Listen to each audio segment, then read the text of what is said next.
I used to think my scars were nothing more than strange, ugly marks life had carved into me, two pale streaks twisting across my forearms like burned ribbons. I never remembered how I got them. No one ever had answers. So I learned to hide them, to pretend they didn't matter.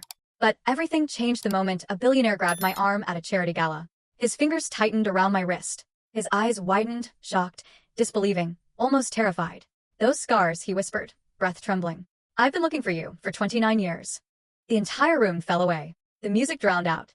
My heart stopped. I didn't even know this man's name. But he looked at me like he had just found someone he'd been grieving for decades. Then he leaned closer and said the words that shattered my entire world. "It's time you know the truth." People assume the biggest moments in life come with warning signs, some kind of whisper in the air, a sense that the ground beneath your feet is shifting. My life never worked that way. Nothing about me ever came with warnings. Most days began the same. The shrill buzz of my discount alarm clock at 5:45 a.m., the faint rattle of the old pipes in my building, and the cold Chicago air sneaking through the cracked window frame no matter how many towels I stuffed along the edges. My apartment wasn't much, just a studio with peeling paint and a view of the alley, but it was what I could afford on an event assistant salary. I'd pull myself out of bed, make instant coffee, and stare at my reflection in the bathroom mirror. Not at my face, at my arms.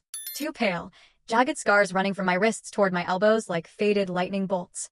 They'd been there for as long as I could remember, which isn't saying much, because I remembered nothing before age 4. My adoptive mother, Margaret Carter, used to say, "Sweetheart, some stories don't need to be opened again." She said it gently, with that soft voice of hers, the same voice that used to lull me to sleep when I had nightmares. She found me outside a burning building when she was volunteering in Wyoming, alone, terrified, barely breathing. That's how she described it. She claimed no one else was around, no traces of a family, no evidence of who I had been. She told doctors the scars must have come from the fire. They weren't so sure. But everyone eventually agreed the past was too broken to piece together. So we buried it. Still, some nights when the city quieted and the world slowed, I would lie awake tracing those scars with my fingertips. They felt wrong, too deliberate, too symmetrical. Not like random burns, but like something with a story. A story I wasn't allowed to know. Yet every morning I covered them with long sleeves, bracelets, anything to keep people from staring. Questions were dangerous. Questions opened doors. And I wasn't ready for what might be on the other side. My job, setting up corporate events, sweeping confetti from floors, fixing last-minute crises no one thanked me for, wasn't glamorous, but it kept me busy. It gave me structure, predictability.